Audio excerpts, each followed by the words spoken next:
새로운 사람을 알아가는 일은 마치 책을 읽는 것과 같다. 이 말에 동의하시나요? 바꿔서 말하면 가만히 앉아서 책을 읽는 굉장히 정적인 행위가 실제로 어떤 세상을 부딪히는 것만큼의 경험치를 주는 것 같아요.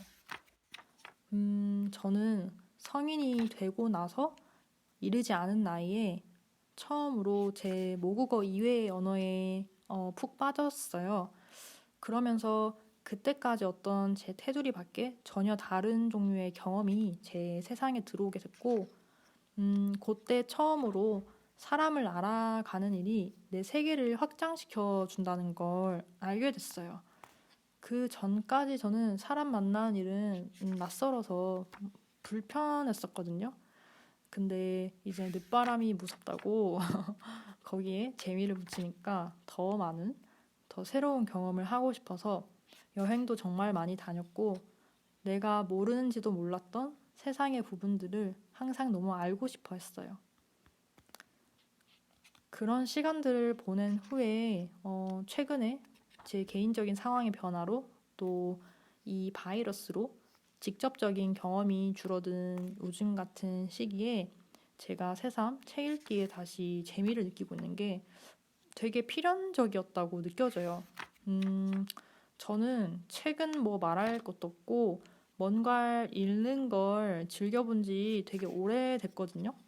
지난 10년간 맘먹고 읽은 책을 꼽으라면 10손가락 안에도 다 못 꼽을 거예요.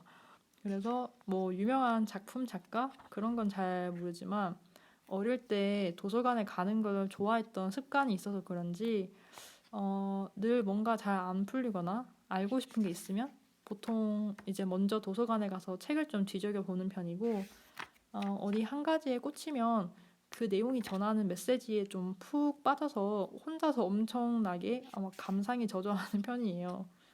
어릴 때 처음으로 애정을 가지고 독서라는 걸 즐기게 된 순간을 또렷이 기억하는데, 제가 초딩 때 그 해리포터라는 그 대유행을 직격으로 맞은 세대였어요. 전 매해 새 시리즈가 발간되기를 기다리면서 그 책 속에 주인공들과 같이 자랐어요. 그리고 조만한 애가 장편 소설을 읽고 있으니까 어른들이 이제 너무 좋아하면서 매번 책을 다 사주셨고, 그 전집을 제가 과장이 아니라 30번은 넘게 정독한 것 같아요. 저한테 해리포터는 이제 어떤 호불호가 따져지는 그런 작품이 아니라 그냥 또 다른 세상에 살고 있는 저이기 때문에 앞으로 영원히 꾸준히 저에게 어떤 의미가 클 것 같아요. 그리고 나서 중학생 때는 일본 여류 작가들이랑 현대미술에 관한 책을 주로 읽었어요.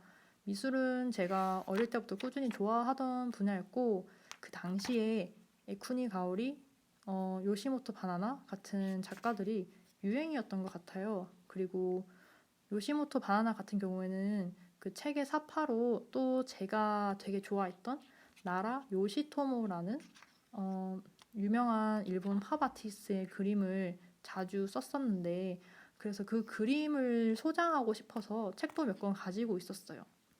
그 약간 일본 작가들 특유의 문체가 좋았던 걸로 기억을 하는데, 그때 제가 뭘 정말 이해하고 읽었다기보다는 좀 허세였던 것 같아요.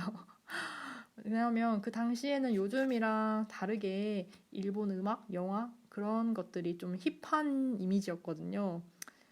또 그리고 베르나르 베르베르도 빠질 수 없죠. 여러 가지 뭐 책들이 워낙 유명했지만 특히 저는 뇌라는 소설의 소재가 정말 좋았어요. 네. 그때는 그런 베스트셀러 위주로 책을 읽었던 것 같아요. 그리고 이제 고딩 때는 처음으로 문학을 좀 파고들어서 이해하는 재미를 알게 됐던 것 같아요. 제가 학교 다닐 때는 이제 그 과목 이름이 언어였는데, 지금은 뭔지 모르겠지만, 수업 시간에 선생님들이 그 한국 현대문학 작품 배경을 설명해 주시는 게 그냥 무진장 재밌었거든요. 저는 그 텍스트에서는 보이지 않는 그 너머에 작가랑 작품에 관련된 이야기들을 듣는 거나 문장에 이제 숨겨진 운유적인 의미 같은 걸 하나하나 알아가는 게 그냥 왠지 이유 없이 너무 재밌는 거예요. 그래서 책을 따로 읽지 않아도 저는 공부를 할 때나 그 시험을 칠 때 지문을 독서하듯이 그냥 재밌게 읽었어요. 그랬더니 언어 영역만 만점을 받아서 원하는 대학에 갈 수 있었다는 그런 자랑도 잠깐 끼워 넣을게요.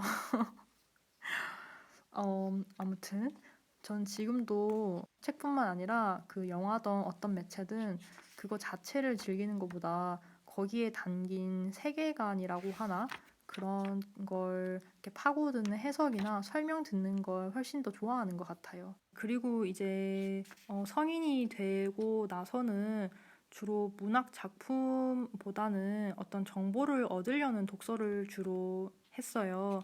대학생 때는 제 전공이나 과제와 관련 있는 그런 책들, 그리고 이제 사회인이 되고 나서는 제가 배우고 싶거나 알고 싶은 분야에 관련된 그런 비문학 책들을 주로 읽었는데 뭘 읽었다고 할 정도로 읽지 않았기 때문에 네, 넘어갈게요. 이렇게 여태까지 제 나름대로의 어떤 독서의 여정이 있었는데 그 과정 동안에 뭔가 분명히 되게 좋아했던 건 있는데 그때 얻은 지식은 이제 휘발되고 없고 뭐가 왜 좋았는지 책 제목조차 기억이 나지 않고 그러니까 간간히 내가 좋아했던 게 있어도 거기에 대해서 말을 할 수가 없더라고요. 그래서 요즘은 일부러 내가 느꼈던 감정이나 생각들을 한번 수집해 두려고 애써요. 내가 좋았던 문장을 기록해 보기도 하고, 감상을 써보기도 하고, 또 여전히 책 자체보다 다른 사람들의 리뷰나 작가 인터뷰 혹은 작가의 정보 같은 걸 찾아보는 걸 더 좋아하는데, 꼭 책을 끝까지 읽지 않아도 그 과정에서 나와 그 작가가 표현하려고 하는 생각과의 거리가 정해지는 걸 느꼈어요. 책을 거의 박물관처럼 수집하기로 유명한 영화 평론가 이동진 씨가 이렇게 말씀을 하시던데 책을 완독해야만 독서가 아니라 어떤 책을 읽을지 제목을 보고 고르고 책장에 꽂고 목차를 한번 훑어보는 것도 독서다라고 하시더라고요. 네, 니체인가 어떤 철학자도 책을 생각 없이 읽을 바에야 차라리 산책을 하라 했다잖아요. 책이라는 데에 10가지 요소가 있다면 내가 1부터 10까지를 눈으로 봤다는 게 중요한 게 아니라 10개 중에 어떤 한 부분이 내가 굉장히 좋더라. 그리고 나머지는 관심이 가지 않더라. 혹은 대충 봤더니 6가지가 다 별로더라.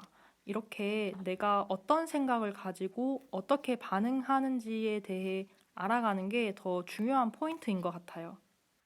한동안 저한테 내 세계를 넓히고 또 그 속에서 나라는 자신을 정립해 나가기 위해서 여행이라는 키워드가 굉장히 중요했는데요. 그런 의미에서 제 개인적으로는 꼭 해외나 멀리 있는 장소에 가지 않아도 일상에서 일어나는 일들을 내가 어떻게 받아들이냐 하는 것도 여행이라고 생각을 하는데 책을 읽고 내 생각을 찾아가는 것도 그런 것의 연장선이라고 느껴져요. 책이라는 그 한 손으로 쥘 수 있는 굉장히 작은 물건에 진짜 그 작가 한 사람의 가치관, 생애, 유머, 지식 모든 게 엑기스로 담겨 있잖아요. 그걸 이제 문장으로 표현하는 작가도 대단한데 그걸 읽고 나와의 어떤 관계를 세우는 일은 진짜 한 20시간 비행기 타고 전혀 외딴 곳으로 날아가서 헤쳐나가는 것만큼 엄청난 게 나의 세계로 들어오는 일인 것 같아요. 네, 이렇게 독서를 잘 하지 않는 사람의 독서에 관한 생각이었어요. 네, 이 영상을 잘 들으셨다면 한번 평소에 책에 대해서 어떻게 느끼셨는지, 그냥 재미가 있는지 없는지 댓글로 한번 남겨보시면서 생각해 보시는 게 어떨까요? 그리고 저는 다음에 다른 이야기로 또 볼게요.